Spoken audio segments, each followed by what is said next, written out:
Só de um outro.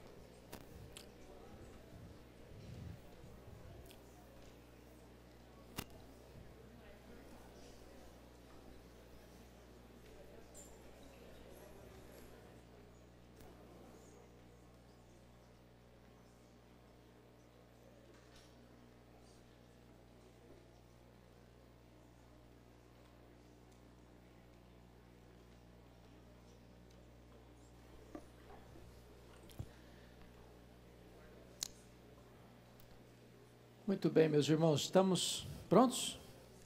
Podemos começar? Bom, como nós encerramos o programa de Romanos no domingo passado, e como hoje é um dia ainda de transição, eu não vou iniciar um novo livro hoje. Vou deixar isso para o próximo domingo que eu tiver a oportunidade de ministrar essa aula. Estamos definindo ainda qual livro vamos expor, e hoje eu vou tratar de um assunto fundamental. Eu diria que é um dos temas centrais das Escrituras. Talvez o tema principal sobre o qual o Senhor Jesus Cristo pregou. Então, eu quero que você abra sua Bíblia comigo em Mateus 6, versículo 10, porque este não foi apenas o tema da sua pregação, mas também foi o conteúdo daquilo que ele nos ensinou a pedir a Deus na oração. Mateus 6:10, como foi o sermão de hoje de manhã, um sermão tópico. E o que é um sermão tópico? É um sermão onde você lê um texto, extrai do texto o seu tema e vai buscar fundamentação para os seus argumentos em outras passagens das Escrituras. Foi o que o pastor Arival fez hoje no sermão da manhã, diferente de um sermão expositivo, o que faremos hoje às 11 horas, onde você lê um texto e expõe o texto, explana o texto lido. Então eu vou seguir a mesma metodologia que o pastor Arival seguiu no sermão da manhã. Hoje eu não vou expor um capítulo da Bíblia, de um livro da Bíblia, eu vou expor um tema, um assunto. Vamos ler então em Mateus 6, versículo de número 10. Você pode ler comigo? Vamos juntos? Venha o teu reino, faça-se a tua vontade, assim na terra como no céu. Você pode ler de novo só a primeira parte. Venha o teu reino. Hoje eu quero conversar um pouco com vocês sobre o reino de Deus. E já vou definir o reino de Deus nas palavras de Donald Crabel, que escreveu, na minha opinião, um dos melhores livros destas últimas décadas, O Reino de Ponta Cabeça. E eu diria para você que o reino de Deus é um reino de ponta cabeça. O reino de Deus está em oposição aos valores dos reinos do mundo. Aquilo que os reinos do mundo aplaudem, ele rejeita.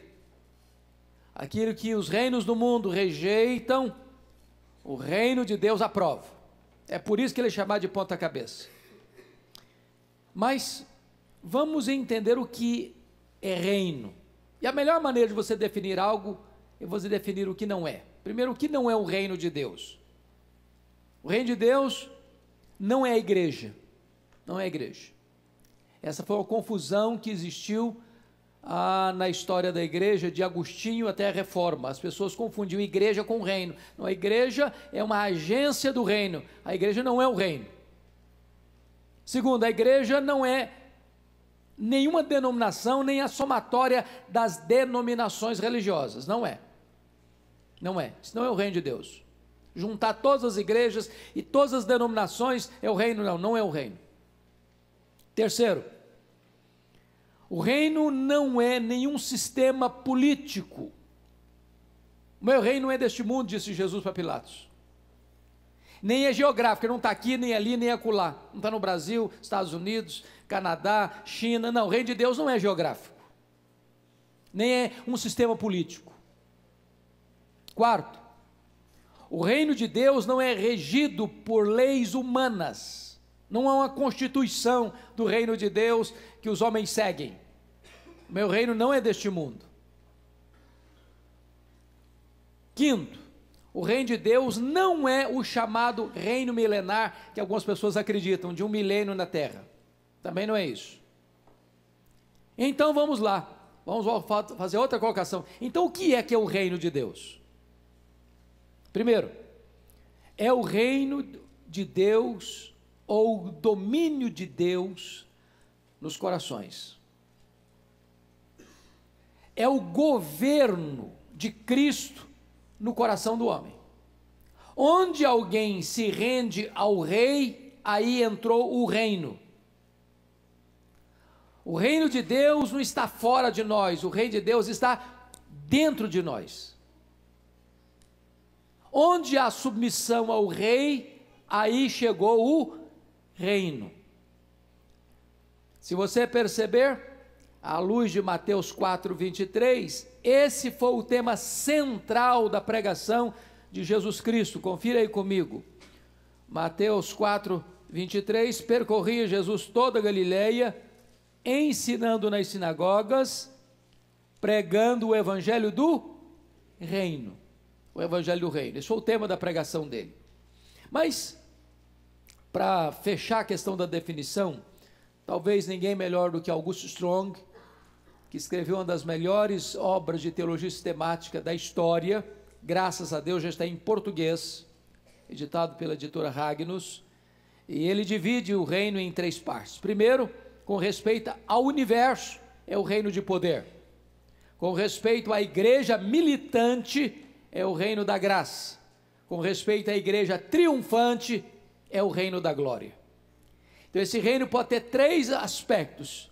Para o mundo é o reino de poder, para a igreja aqui é o reino da graça, para a igreja de lá do céu é o reino da glória. Pois bem, agora eu vou começar a argumentação para mostrar para você por que este reino é chamado de um reino de ponta cabeça. Vamos começar a partir da pregação do Cântico de Maria. Você já leu o Magnificat, o Cântico de Maria? Maria era uma espécie de adolescente na época ainda, muito jovem. E o Cântico de Maria, registrado em Lucas, capítulo 1, 51 a 53, sobretudo, é uma obra revolucionária. Só mesmo o Espírito de Deus podia inspirar Maria a dizer o que disse. Porque o que ela disse, quando ela disse, como ela disse, é algo revolucionário. Se não, vejamos, é uma revolução geral, porque está escrito no verso 51 que Deus dispersou os que alimentavam pensamentos soberbos. Ela está falando num contexto do Império Romano, dos Césares que se sentiam verdadeiros deuses. E uma jovem da pobre cidade de Nazaré vai dizer que Deus é aquele que dispersa os que alimentam pensamentos soberbos. Deus não está nem aí com os soberbos. Deus não se curva à agenda dos soberbos. Segundo, revolução política. Verso 52 de Lucas 1, Maria diz que Deus derrubou dos seus tronos quem? Os poderosos. Isso é uma revolução política. Isso é os céus conspirando contra a terra. É Maria reconhecendo que quem manda não é a terra, quem manda é o céu. É Deus quem levanta reinos, quem abate reinos, quem coloca reis no trono e tira os reis do trono. Terceiro, uma revolução social. Olha o versículo 52. Ele exaltou os humildes. Meus irmãos, isso para a época era uma revolução. Quem eram os exaltados na época? Os poderosos, os ricos, aqueles que detinham as rédeas do poder nas mãos. Mas o reino de Deus vira mesa. O reino de Deus inverte os papéis. O reino de Deus exalta os humildes. Mas em quarto lugar, o Magnificat traz uma revolução econômica. Porque no verso 53 diz que Deus encheu de bens os famintos e despediu vazios os ricos. Não é uma revolução isso? Aqueles que têm, perdem o que têm. Os que não têm, recebem o que não têm. É isso o reino de Deus. Ele vira a mesa. É um reino de ponta cabeça. Mas vamos olhar agora o reino de ponta cabeça na pregação de João Batista. Você pode conferir isso em Lucas 3, 4 a 6. E esse reino traz 4 surpresas, 4 abalos e 4 mudanças radicais. Primeiro, João Batista diz que os vales vão ser aterrados. Segundo, João Batista diz que os montes vão ser nivelados. Terceiro, João Batista diz que os caminhos tortos vão ser endireitados. Quarto, João Batista diz que os caminhos escabrosos vão ser aplainados. Eu pergunto a vocês, você acha que João Batista está falando de estrada? De topografia? De engenharia de trânsito? É disso que ele está tratando? E a resposta óbvia é claro que não. O que representa vales aterrados? O que é um vale? É uma depressão entre 2 montanhas. Aqueles que vivem curtindo a dor do desprezo, da autoestima achatada, sentindo um zero à esquerda, menos do que nada, esses vales vão ser o quê? Aterrados. As pessoas vão ser valorizadas. O que são montes? Um monte pensa em quê? É um terreno que se inclina, se empina para o céu. Retrato de quê? Soberba, altivez, orgulho. O que acontece? O trator de Deus passa nessa montanha. O reino de Deus bota abaixo o que se exalta. O que significa caminho torto? Vida dupla, hipocrisia. O reino de Deus faz o quê? Alinha isso, reto. O que é caminho escabroso? A palavra escabroso aí traz a ideia de fora do lugar. O que está fora do lugar na sua vida? O que está fora do lugar na cidade? O que está fora do lugar no governo? O que está fora do lugar na economia? O que está fora do lugar no comércio? O que está fora do lugar na realidade espiritual? Pois o reino de Deus vem para botar tudo que está fora do lugar no lugar. Você não acha que a pregação de João Batista foi uma revolução? Esse é o reino de Deus.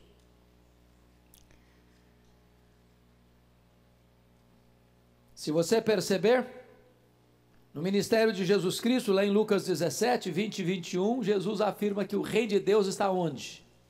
Está dentro de vós. É no momento em que você foi convertido, transformado, regenerado, nesse momento, você passou a ser governado por uma outra força, por uma outra lei, por um outro governo, por um outro senhorio.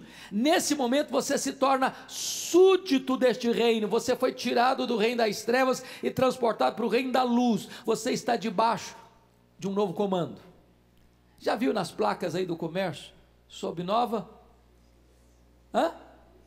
Direção? Foi isso que aconteceu com você, foi isso que aconteceu comigo. No momento em que você foi convertido, Deus botou uma placa lá em você, sob nova direção. Você está debaixo do governo de Cristo. Quem é o dono da sua vida é Cristo. Quem é o Senhor da sua vida é Cristo. Quem manda na sua vida é Cristo. O governo que está sobre você é o governo de Cristo. Você está dentro do reino e o reino está dentro de você. Mas vamos olhar agora com mais cautela as inversões desse reino. Eu disse para vocês que o reino de Deus é um reino de ponta cabeça. Por quê? Olha aí que coisa interessante. Os sujeitos bonzinhos aparecem como os maus sujeitos. Pense comigo na parábola chamada do bom samaritano. Quem eram os bons sujeitos na parábola do samaritano? O sacerdote e e o levita. Gente boa, gente religiosa, gente de respeito na sociedade, gente que lida com as coisas de Deus. E o samaritano? Qual era a reputação do samaritano para os judeus? Péssima, péssima. Um judeu não comia pão com um samaritano. Estou bebendo essa água aqui. Se eu fosse um judeu e um samaritano viesse e fizesse o que eu estou fazendo aqui, ó, eu nunca mais bebi água nesse copo. Aí Jesus pega aquele que não é, que é desprezado, e transforma o mal, o ruim, o mal falado, o rejeitado, no herói da história. No herói da história. E aquele que era o bonzinho, o sacerdote, o levita, que era o aplaudido da sociedade, como os vilões, que passam, não veem, não olham, não sentem, não fazem. Esse é o reino de Deus. Vira a mesa. Preste atenção comigo. Em segundo lugar, os que deveriam receber elogios são os condenados. Pensa comigo na parábola do fariseu e do publicano. Quem é o fariseu? É o cara que se aplaude a si mesmo. Quem é o publicano? O publicano, gente, era a pior espécie em Israel. Os cobradores de impostos, que trabalhavam para Roma, que exploravam o povo, que eram considerados ladrões, que não podiam frequentar as sinagogas, que não podiam ir nas festas, era gente da pior estirpe na concepção do judeu. E o que Jesus Cristo faz? Vira a mesa. O fariseu que se exalta, sai sem ser justificado, sem ser perdoado.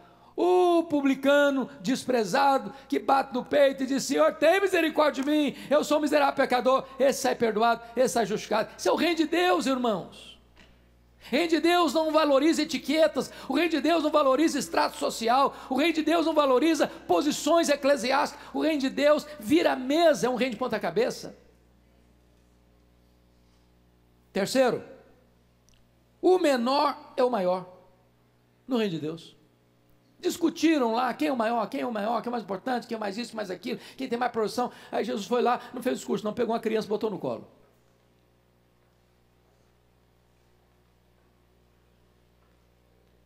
Quem não for como essa criança aqui, ó, não vai nem entrar no reino. Você quer ser grande? Seja o menor. Você quer ser senhor? Seja servo de todos. Perceberam que o reino de Deus está virando a mesa? Que o reino de Deus está invertendo os papéis? Que o reino de Deus está desvalorizando o que os homens valorizam e valorizando o que os homens desprezam? Lembram quando os discípulos estavam no cenáculo discutindo ao redor da mesa quem era o mais importante entre eles? O que Jesus Cristo fez? Jesus às vezes fazia isso, e eu acho isso maravilhoso, porque tem hora que uma ação vale mais do que 1000 palavras, um exemplo vale mais do que um discurso. Jesus não discursa. Jesus se levanta da mesa, se cinge com a toalha, pega uma bacia, começa a lavar os pés dos discípulos.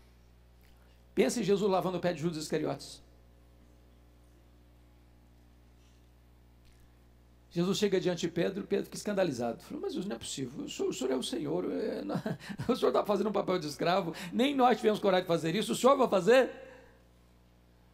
E Jesus volta e diz o seguinte: vocês me chamam de Senhor, o Senhor e o Mestre, vocês até fazem bem mesmo, é isso mesmo, eu sou mesmo, mas eu lavei os pés de vocês. Sabe o que eu estou ensinando para vocês? No reino de Deus, maior é o que serve. Quanto mais você desce, maior você é. Não foi isso que o próprio apóstolo Paulo falou de Jesus? Ele a si mesmo se esvaziou, ele assumiu a forma de servo, ele se humilhou até a morte, morte cruz, pelo que também o Pai o exaltou sobremaneira, e lhe deu o nome que está acima de todo nome. Quem se humilha, será exaltado. Essa é a lei, essa é a lógica do reino. Mas vejam mais, esse reino de ponta cabeça, os piedosos recebem maldição. Quem eram os piedosos? Os fariseus. Eles se achavam os piedosos, não tocava isso, não tocava aquilo, não fazia isso, não fazia aquilo. Era assim, aquele tipo de gente que você olhava, gente, que pessoa santa, que é isso? Quanta piedade. Aí Jesus no Mateus 23 diz: ai de vós escribas e fariseus, ai de vós escribas e fariseus, ai de vós escribas e fariseus, ai de vós escribas e fariseus. O reino de Deus está virando a mesa. Mas mais, as bem-aventuranças chocam-se com os valores prevalecentes do mundo. Meus irmãos, olhem as bem-aventuranças. Bem-aventurados os humildes de espírito. A palavra humilde de espírito, ela não traduz de forma tão real a palavra grega, não. Que a palavra grega lá é pobre. E tem duas palavras no grego para pobre. Tem o pobre, que tem o básico e não tem nada de luxo, mas tem o básico. E tem o pobre mendigo, que não tem nem o básico. Quando Jesus fala bem-aventurados os pobres de espírito, que a palavra lá não é humilde, no grego é pobre, ele não usou a palavra pobre no sentido de ter o básico, ele usou a palavra pobre do mendigo. Mas Jesus não está falando de pobreza material, ele está falando bem-aventurado é o homem que se aproxima de Deus, tão carente como um pobre mendigo que não tem nada, que não tem justiça própria, que não tem nada para reivindicar, que só precisa pedir misericórdia. Esse é o bem-aventurado. Bem-aventurados que choram. Nossa sociedade não valoriza quem chora, a sociedade valoriza o durão.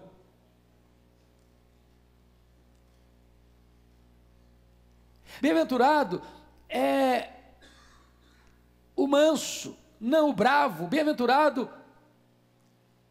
é o que tem fome de justiça e não que explora o outro. Bem-aventurado é o misericordioso e não aquele que surrupia o que é do outro. Bem-aventurado é o pacificador e não o encrenqueiro. Bem-aventurado é o limpo de coração e não aqueles que bebem todas as taças dos prazeres. Bem-aventurado é o perseguido por causa da justiça. Vocês estão percebendo que a plataforma desse reino, ela está em oposição a tudo que o mundo aplaude? Esse é o reino de Deus. No reino de Deus, os rejeitados são aceitos. Os cegos, os leprosos, as prostitutas, os publicanos, os pecadores. Por que Jesus contou a parábola da ovelha perdida, da dracma perdida, do filho pródigo? Por que ele contou essa parábola? Porque os fariseus e escribas estavam escandalizados com Jesus, porque ele recebia pecadores e comia com eles. E essas pessoas se sentiam muito espirituais para se sentar perto de um publicano, perto de um pecador, e elas se sentiam assim muito religiosas para se misturar com gente tão pagã. E aí Jesus conta essa parábola, que esse não é o coração de Deus. O coração de Deus se importa com a ovelha que se perdeu. O coração de Deus é aquele que pega o filho cheio de lama, esfarrapado, miseravelmente quebrado, e o abraça e o beija, e festeja a sua volta. Este é o reino de Deus.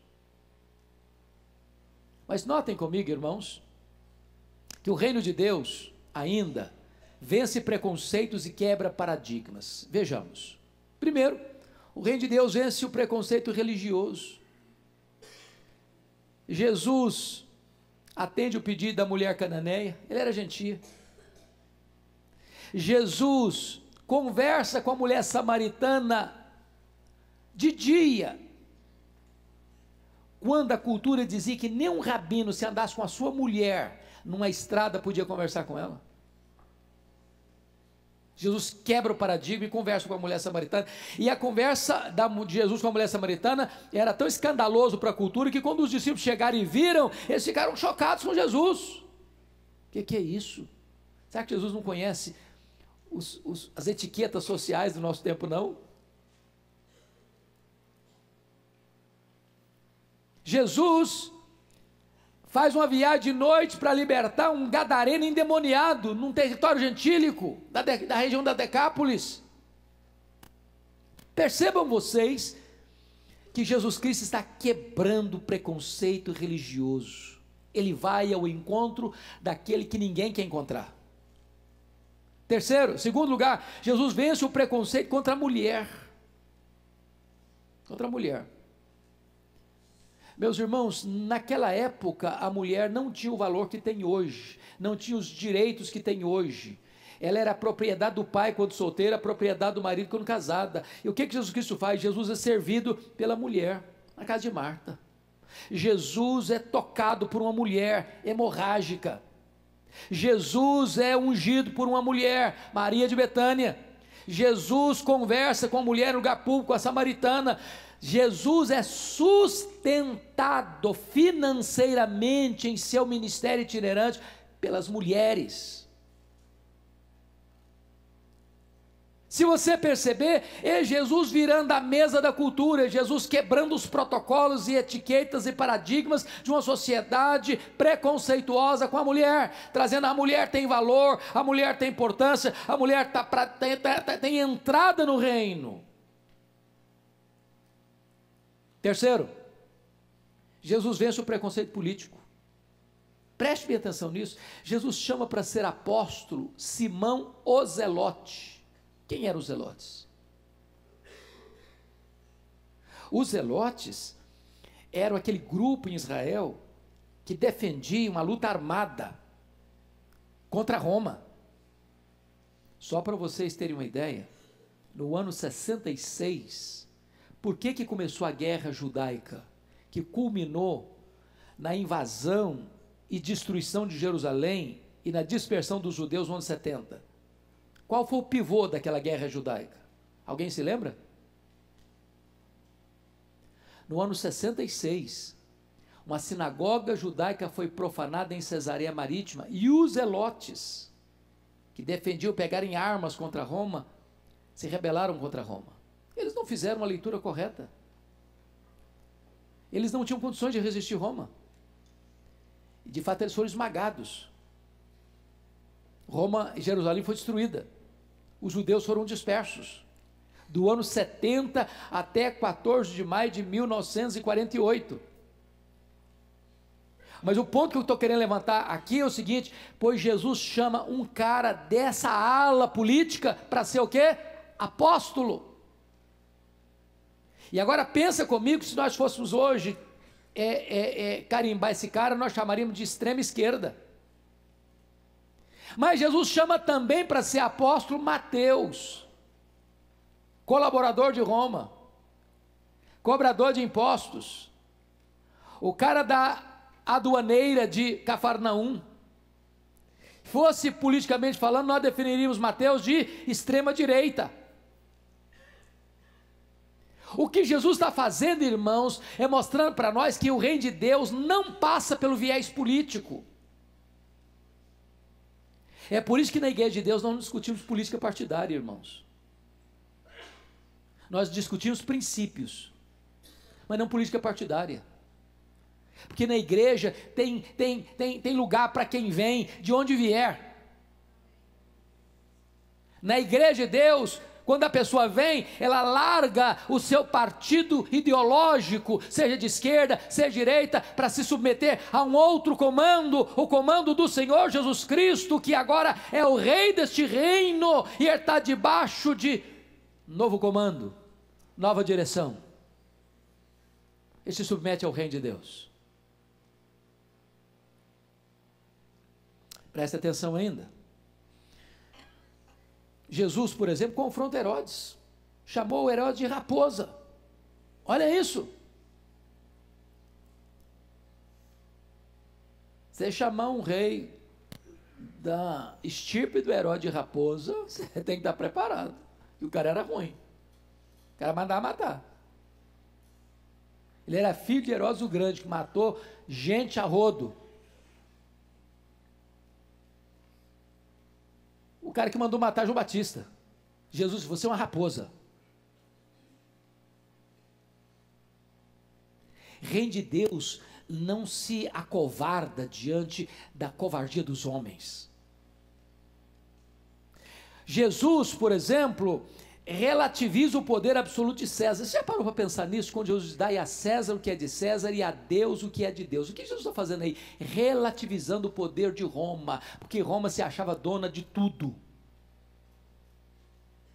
Aí Jesus, não, Roma não é dona de tudo não, dai a César o que é de César, mas também dai a Deus o que é de Deus.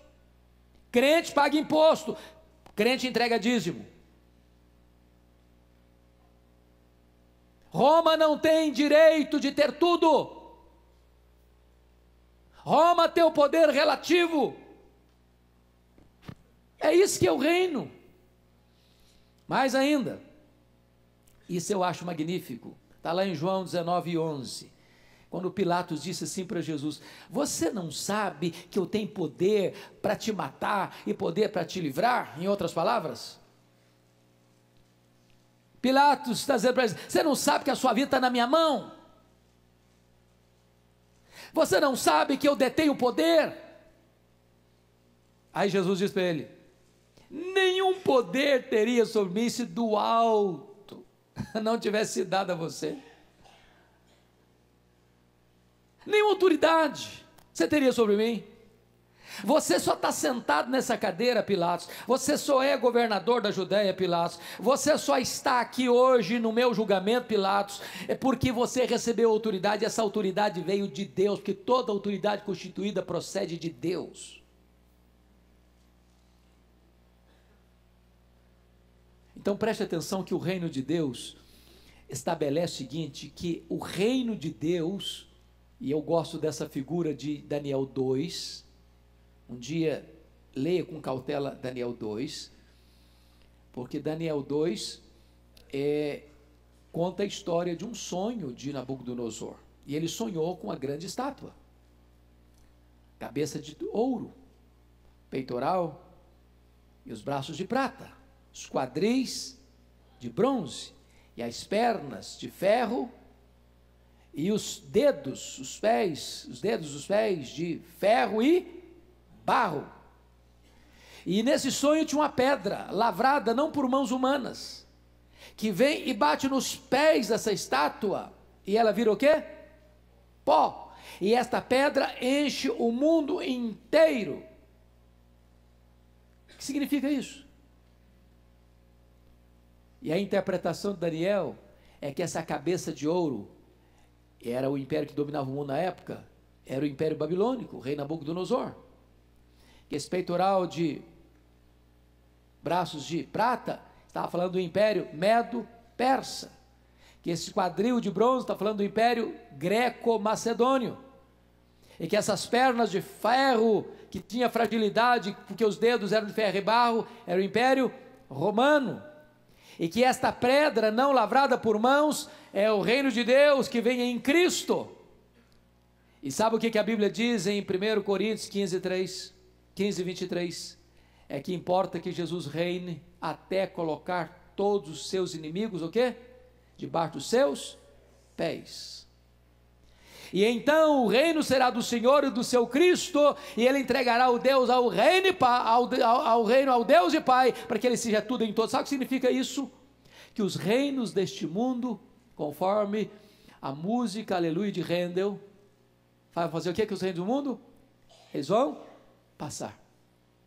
Mas o reino de Deus é eterno. Os grandes reinos passaram, irmãos, as grandes e poderosas nações vão passar também, mas o único reino que vai dominar de mar a mar vai ser o reino de Cristo. É o reino de Cristo. Louvado seja Deus. Pois bem, agora vamos perceber outra coisa. O poder do reino não é manifestado com armas, ele é um reino espiritual. Entendamos isso. Como é que os reinos do passado ascendiam ao poder?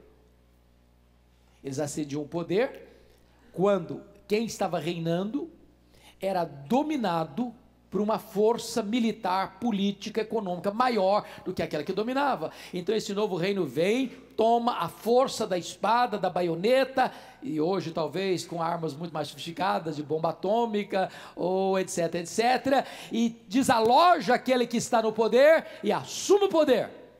É assim que se entra nesse reino humano. E o reino de Deus, como é que se entra? Jesus Cristo disse para Nicodemos assim: Nicodemos, em verdade te digo, se tu não nasceres de novo, não poderás ver o reino de Deus. Se tu não nasceres da água e do Espírito, não poderás entrar no reino de Deus.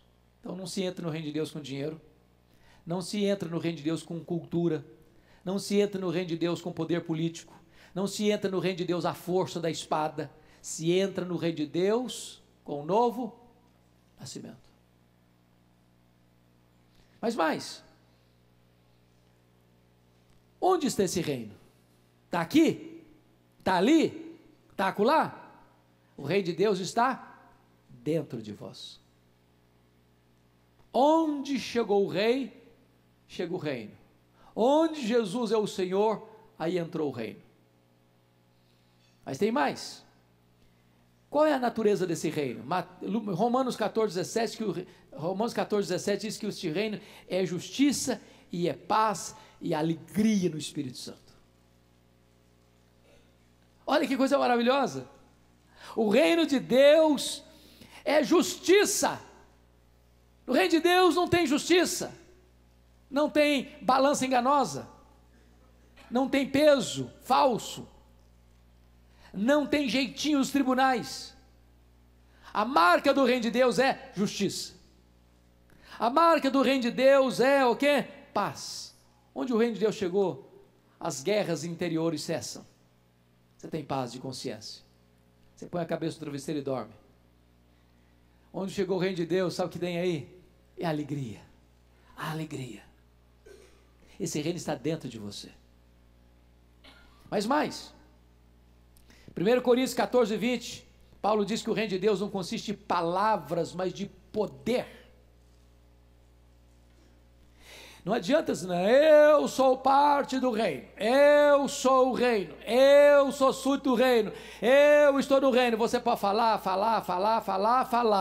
Você demonstra pelo poder de Deus que está em você, que transformou você, que levantou você e que transformou você, que fez de você uma nova criatura. Esse é o reino de Deus.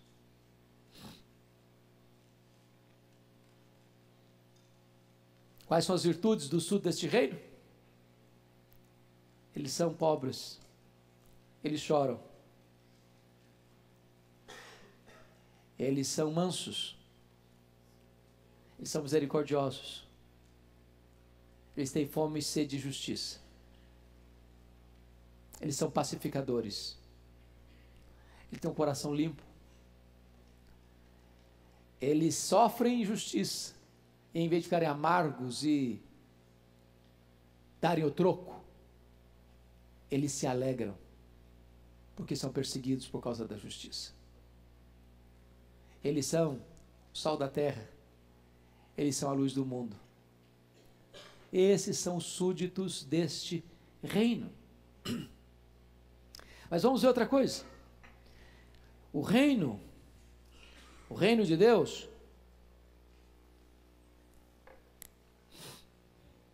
é o reino que rejeita a tentação política num tempo de opressão. Vamos pensar na tentação de Jesus lá no deserto. Qual foi a terceira tentação de Jesus? Satanás o levou a um alto monte, mostrou todos os reinos da terra e disse para ele: tudo isso te darei, se prostrado me adorares. Primeira coisa, Satanás tem alguma coisa?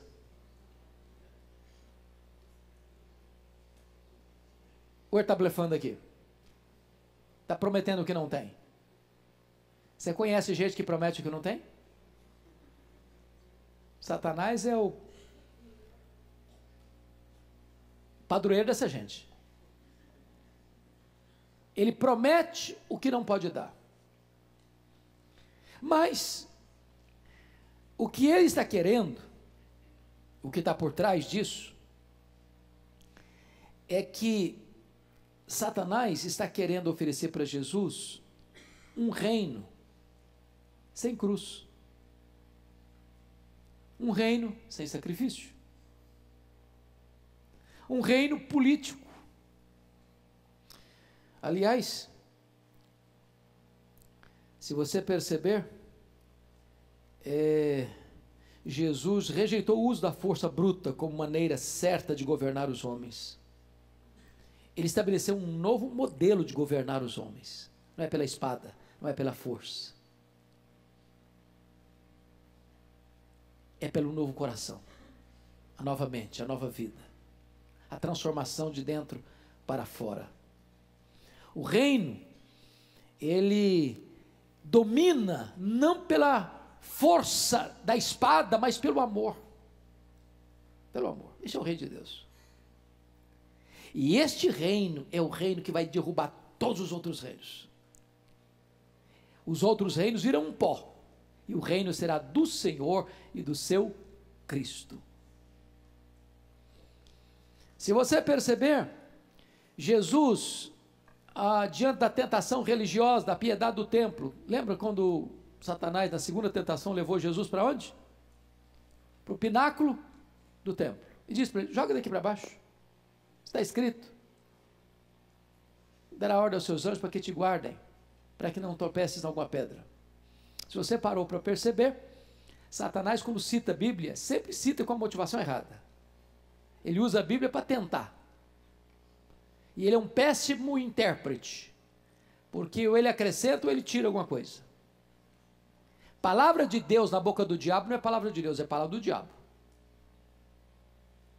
Ele tirou uma pequena frase do texto do Salmo 91, porque o texto lá está dizendo: para que te guarde em todos os teus caminhos. Você só tem promessa do livramento de Deus quando você anda em todos os caminhos de Deus. Deus não tem compromisso de nos livrar nas nossas loucuras. Se nós fizermos opção por andar por outros caminhos que não os caminhos de Deus, nós não temos mais a promessa do livramento de Deus. Satanás queria que Jesus fizesse um milagre sem necessidade para se aparecer. Isso não é fé, isso é presunção. Isso não é confiança, isso é tentação. Então preste bem atenção nisso. No reino de Deus, Jesus choca qualquer tentativa de usar a religião de forma errada, a espiritualidade do templo de forma errada. Foi por isso, irmãos, que Jesus Cristo chocou as regras humanas impostas pela religião prevalecente da sua época. Por exemplo, ele violou as leis do sábado. Eu pergunto a vocês: Jesus quebrou o sábado? Sim ou não? Não. O que Jesus quebrou então? As regras que os judeus haviam criados para legislar sobre o sábado. Mas essas regras que eles criaram, que foram as suas tradições, que foram se acumulando e foram ocupando o espaço e até suplantando a palavra de Deus, não eram palavra de Deus. Nós precisamos ter muito cuidado para não transformar costumes religiosos em verdades absolutas. Porque um costume pode ser antigo e não ser bíblico. E Jesus virou a mesa mesmo, e curou no sábado. O que os judeus não podem fazer. Mas por que não pode fazer? Onde está escrito que não pode fazer? Qual é a base bíblica para não poder fazer? Eles estavam fundamentados numa tradição religiosa e não na palavra de Deus. Jesus violou as leis da purificação, ele comia sem lavar as mãos. Não é porque Jesus não era uma pessoa aciada, não. Ele era aciado, claro que era. Mas quando você vem me dizer que eu me torno puro porque lavo as mãos para comer, ou não lavo as mãos para comer, você está criando aí uma tradição humana que não tem nada a ver com a palavra de Deus. E eu obedecer essas regras humanas como se a palavra de Deus fosse, é uma infidelidade ao Deus da palavra e à palavra do Deus Todo-Poderoso. Aí Jesus vai além e ele viola as leis sanitárias, porque um leproso não podia ser tocado, e ele toca o leproso. Uma mulher hemorrágica e impura, com fluxo sanguíneo, não podia tocá-lo, e ela tocou. E em vez do puro tornar-se impuro, o puro transforma o impuro puro. Ele vira a mesa. Ele vira a mesa. Este é o reino de Deus. Mas vem a tentação econômica. Foi a primeira tentação, não foi? Se és filho de Deus, transforma estas pedras em pães. Se você parar para perceber, é como se Satanás dissesse assim: olha, Jesus, esse povo aí, ele está tão carente, tão pobre, tão necessitado. Roma já dá pão em circo. Se o teu reino vier trazendo pão, e o Senhor tem poder para transformar pedra em pão, e o que tem mais em Israel é pedra, então está solucionado o problema. Esse povo vai te seguir, o povo vai te venerar. Qual foi a resposta de Jesus? Não só de pão viverá o homem, mas de toda a palavra de Deus. Mais tarde, em João 6, versículo 15, a multidão tenta Jesus. Em que contexto a multidão tenta Jesus? Depois que Jesus multiplicou pães e peixes, eles queriam fazer Jesus rei. Esse é o Messias. Esse é o homem da panaceia. Esse é o que vai resolver todos os nossos problemas. Esse é o que vai multiplicar pão e peixe para nós. Vão resolver o nosso problema financeiro. E diz a Bíblia que Jesus fugiu deles. Que ele não veio para isso. Ele não veio para isso. O reino de Deus não consiste em comida e bebida. O reino de Deus é justiça, paz e alegria do Espírito Santo. Por isso, irmãos queridos, é hora de nós pararmos um pouquinho agora, ainda para olhar um outro aspecto.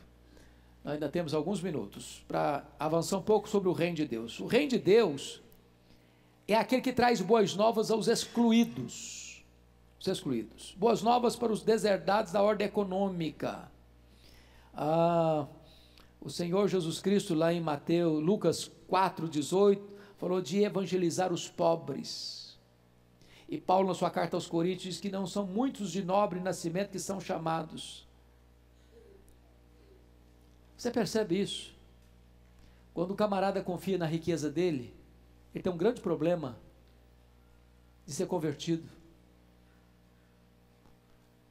Para o camarada ser convertido, ele tem que abrir mão de toda outra confiança, seja na sua inteligência, seja no seu poder, seja no seu dinheiro, seja na sua saúde, seja na sua força, seja na sua influência. Ele tem que arriar as armas. E se você parou um pouquinho para perceber ainda, nessa questão, o reino de Deus, ele traz boas novas para os deserdados da ordem econômica. Quando Jesus vai, por exemplo, lá para Gadara e liberta aquele gadareno, você já parou para perceber por que Jesus permitiu que aqueles 6.000 demônios, uma legião, saísse do homem e entrassem 2.000 porcos? Se você fizer essa leitura do ponto de vista econômico, você diz: puxa vida, mas que prejuízo, que prejuízo. Mas por que Jesus permitiu isso? Para tirar a máscara da sociedade que valoriza mais porcos do que gente, mais coisas do que pessoas. Enquanto o homem não reconhecer que o dinheiro dele não pode levá-lo ao céu, mas é um estorvo, porque ninguém pode servir a dois senhores, ele não pode entrar nesse reino. É por isso, irmãos amados, que quando você entra nesse reino, a primeira coisa que você desapega é do dinheiro. Eu acho maravilhoso quando João Batista está pregando sobre o batismo de arrependimento no Rio Jordão, e as pessoas chegarem e perguntaram assim, mas o que nós vamos fazer? Qual é a prova que nós fazemos parte desse reino, que nós fomos arrependidos? E ele respondeu assim, quem tiver 2 túnicas, dê uma. Quem tiver comida, faça o mesmo. Aí você pergunta assim, mas então quer dizer que se eu ajudar os pobres, eu sou salvo? Não, não. João Batista não está falando aí da causa da salvação, ele está falando aí da consequência da salvação. Ele está dizendo o seguinte, que quem é salvo pela graça, tem o coração o quê? Generoso. Generoso. Então ninguém entra nesse reino, o reino da graça, e continua avarento. Ninguém entra nesse reino e é apegado ao dinheiro. Ninguém entra nesse reino e acumula tudo para si. Quem entra nesse reino, entra num reino que o libertou do poder econômico para ser agora um instrumento de bênção na vida das pessoas. Ele não ama mais o dinheiro, ele ama as pessoas e usa o dinheiro para abençoá-las. Mas tem mais.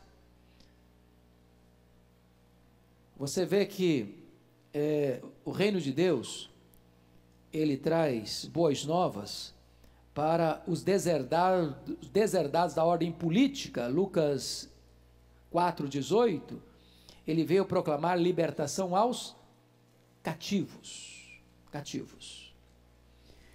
É claro que Jesus não está pensando no cativeiro das ideologias políticas, ele está pensando de um cativeiro maior, mais sério, mais grave, chamado pecado. Ele veio proclamar a libertação dos cativos. E o homem é cativo de quê? Do diabo. É por isso que Atos 26,18 diz que quando um indivíduo é convertido, ele é tirado da potestade de Satanás para Deus. Antes da conversão, o camarada está debaixo do domínio, do governo, do controle de Satanás. Está num reino de trevas. Ele é súdito desse reino. O que o reino de Deus faz? Pega essa pessoa e quebra esse jugo, quebra essas algemas, tira ele do reino das trevas, tira ele do poder de Satanás, vai lá na casa do valente, onde esse camarada está subjugado e dominado, guardado em segurança por Satanás e seus demônios, e o Senhor Jesus vai lá, amarra o valente, tira a armadura do valente, e pega você, pega a mim, pega a nós, e nos transporta de lá, e nos leva para o reino da luz. Este é o Evangelho, este é o reino de Deus. Mas o reino de Deus traz boas novas para os deserdados de saúde do corpo. Está escrito em Lucas 4,18, ele veio para trazer vista aos cegos.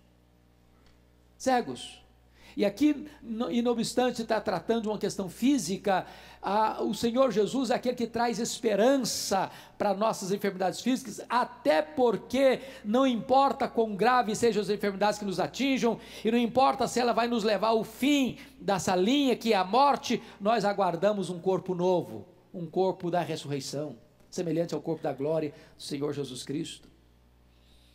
Notem vocês que o reino de Deus traz boas novas aos deserdados da ordem moral e espiritual. Lucas 4,18 diz que ele trará libertação aos oprimidos. E finalmente, ele traz uma reconstrução mundial. Ele anunciará o ano do jubileu, o ano aceitável do Senhor. O ano do jubileu, irmãos, acontecia de 49 em 49 anos. E essa era uma lei maravilhosa que tinha Israel, no sentido de que se você vendisse uma terra hoje para alguém, essa terra pertencia a essa pessoa há 49 anos. Depois de 49 anos que você usou, explorou, tirou dos frutos dessa terra e pôde se enriquecer, agora essa terra volta para o seu antigo dono. É o ano do perdão, é o ano do recomeço, é o ano da restauração. E sabe o que está dizendo? Ele não está preocupado com a questão de terra, ele não está preocupado com a questão de herança, ele está preocupado com a questão de propriedade. Ele está dizendo que o ano aceitável do Senhor é quando Deus entra na sua vida e perdoa os seus pecados, e perdoa as suas dívidas, e dá para você sua herança eterna. Este é o ano aceitável do Senhor. Esta é a mensagem do reino de Deus. Pois bem, queridos, deixa eu concluir esta palavra com vocês sobre o reino de Deus.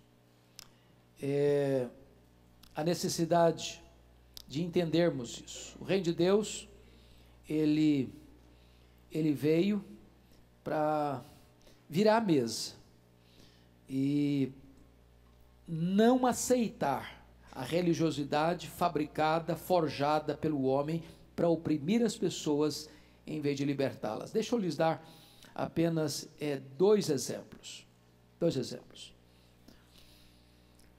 Vocês se lembram da chamada oferta corbã? Quem se lembra do que é corbã? Essa palavra é comum para vocês? Não? A oferta corbã está lá em Marcos, capítulo 7, 10 a 13. Os sacerdotes, você sabe que lá em Israel tinha dois grupos essenciais, os principais, os fariseus e os saduceus. Os fariseus eram aquelas pessoas mais dedicadas ao estudo da lei, à observância da tradição dos anciãos, eram os separados. Se você começar a ler a história deles lá no começo, era uma bênção. Eles visaram manter a tradição das escrituras, a firmeza das escrituras, de um revivamento em época da helenização do mundo, mas depois foram os perdendo, e a forma tomou lugar da essência. Os saduceus era a classe sacerdotal, que já estava junto com Roma para explorar o templo para se locupletarem. Eles eram favoráveis a Roma. Então tudo enchia o bolso deles. As festas, as pessoas vinham de diversos lugares do mundo, elas não podiam trocar a moeda lá no país de origem, tinha que vir aqui na praça do templo, porque tinha um câmbio oficial. E eles cobravam taxas abusivas para trocar a moeda estrangeira, porque não podia comprar o sacrifício na praça do templo com moeda estrangeira. Mas isso era apenas um arranjo econômico. E mais, o cara não podia trazer os animais para o sacrifício de casa também não, tinha que comprar lá na praça do templo, com preços escorchantes, abusivos. E aí Jesus um dia vai lá, vira a mesa daquele negócio, vira a mesa dos cambistas, vira a mesa, abre as gaiolas das pombas, solta todas as ovelhas e faz uma revolução ali. Vocês transformaram a casa de oração, a casa do meu pai, em covil de salteadores. O que é um covil? Quem pode me definir o que é um covil? Hã? Desculpa, eu não estou ouvindo. Desculpa, gente, eu sou meio surdinho mesmo. Fala mais alto. Covil é alcateia. Alcateia, que é o coletivo de lobos. O que é covil? Hã? Esconderijo de quem? Esconderijo de ladrões. Covil é um local onde o ladrão rouba alguém e corre para a toca. Se esconde. Eles estavam transformando o templo, a casa de Deus, no esconderijo de ladrões. Sabe o que eles arrumaram? Eles chegavam para você é um rapaz, um homem, tem um pai já idoso, uma mãe idosa, aí você tem muitas propriedades. Sabe o que eles faziam, os sacerdotes? Olha, vamos fazer o seguinte, vamos fazer um contrato, e você vai doar os seus bens para a igreja, tá? Para o templo. Esse dinheiro ia para o bolso deles. E se você fizer isso, você está meio brigado com seus pais, você não precisa dar nada para os seus pais, você está isento, você não precisa ajudar não, porque você fez um compromisso conosco, uma aliança conosco aqui, de que esse dinheiro vai ser destinado ao templo, e isso significa oferta corbã, e você está dispensado de socorrer seus pais. Isso era oferta corbã. E eles estão fazendo o quê? Quebrando um princípio, com a oferta, entre aspas, que parecia espiritual. Estou dando para a igreja, estou dando para o templo, estou dando para a obra. Estavam negligenciando a lei de Deus que diz: honra teu pai e a tua mãe. Em outras palavras, o templo estava sendo armado para explorar as pessoas. Os líderes estavam sendo espertos em saquear o povo. E o reino de Deus, num gesto de Jesus, chega e vira a mesa. E vira a mesa. Vira a mesa. Segunda coisa que eu quero chamar a sua atenção, que o reino de Deus é capaz de chocar a gente, de Jesus aproximar-se de gente que era considerada imunda. Pense comigo, é o segundo exemplo que eu vou dar. Jesus está passando por Jericó, e tem um camarada lá que é o maioral dos publicanos. O que significa maioral dos publicanos? Chefe dos publicanos. Mas o que significa isso? Roma não tinha uma receita federal tão organizada como a nossa, é claro. Hoje nós estamos ligados a uma rede de computador, o governo sabe tudo que você tem, de onde você vai, de onde você come. Mas naquela época não era assim, não. Roma tinha muitas províncias, e aí chegava, por exemplo, uma cidade, uma região, alguém se propunha para Roma o seguinte: olha, eu me responsabilizo contratualmente de arrecadar os impostos dessa região e repassar para os cofres da Receita Federal de Roma o valor que Roma exigir. Roma não estava nem aí se esse camarada ia cobrar mais. Roma só estava interessada em receber a parte dela. Só que esse cidadão não tinha condições de cuidar dessa região macro. O que ele fazia? Contratava pessoas para trabalhar para ele. O contratado para trabalhar para o maioral era o publicano. Então o Zaqueu era o cara que cuidava de uma região maior, contratava outros publicanos que cuidavam da sua micro-região, que repassava para o camarada que era o maioral o valor devido, podia cobrar mais do povão lá, não tem problema, isso é problema deles lá. O povo massacrado, e o maioral, recebendo dos diversos publicanos e embolsando, porque recebia mais do que repassava para Roma. Esse camarada, o Zaqueu, rico, porque roubava do povo, sobe numa árvore, quer ver Jesus. Toma um susto, porque ele está olhando, mas cadê Jesus? Cadê Jesus? Quando ele olha, Jesus está debaixo dele, bate o pé. Ô Zaqueu, desce essa árvore depressa. Me convém hoje pousar em sua casa. Na casa do Zaqueu? Não, mas aí é demais, velho. Esse cara é um ladrão, esse cara é um traidor da pátria. Vou na sua casa. E o Zaqueu, quando chega lá, tomar de consciência de pecado, Senhor, eu resolvo, primeira coisa que eu faço é dar metade dos meus bens para os pobres. Segunda coisa, os que eu defraudei, eu vou restituir 4 vezes mais. Aí Jesus, hoje entrou salvação nessa casa. Tem gente, irmãos, que nós carimbamos. Esse aí, se for para o inferno, vai ser um favor. A gente não tem isso. A gente olha para determinadas pessoas e quer mais que ela se arrebenta mesmo. Temos nós compaixão, temos nós amor por aqueles que a sociedade odeia, rejeita.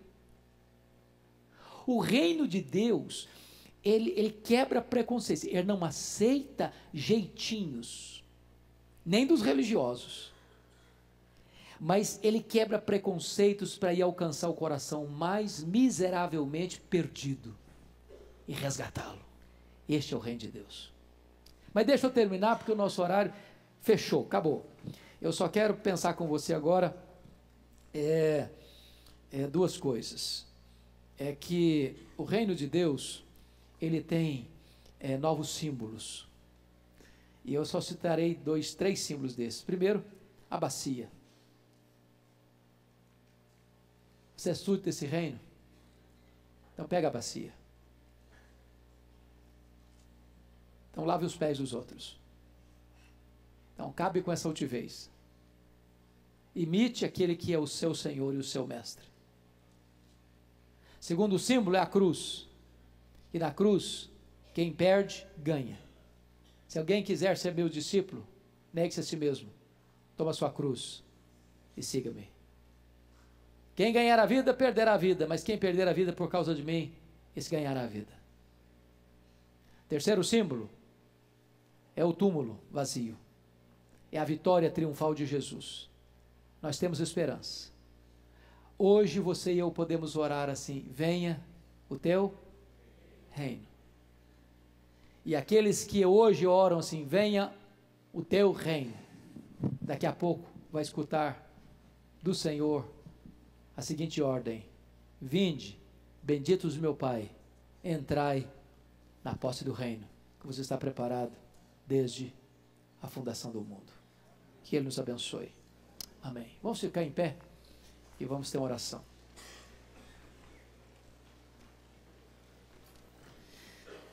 Agradecemos-te, Deus, pela tua palavra. Agradecemos-te pela bênção das orientações dela sobre o teu reino. E a nossa oração é: venha o teu reino. Queremos ser súditos desse reino. Queremos ser governados pelas leis desse reino. Queremos honrar o rei desse reino. E queremos proclamar esse reino. E queremos experimentar as bênçãos decorrentes do governo de Cristo neste reino.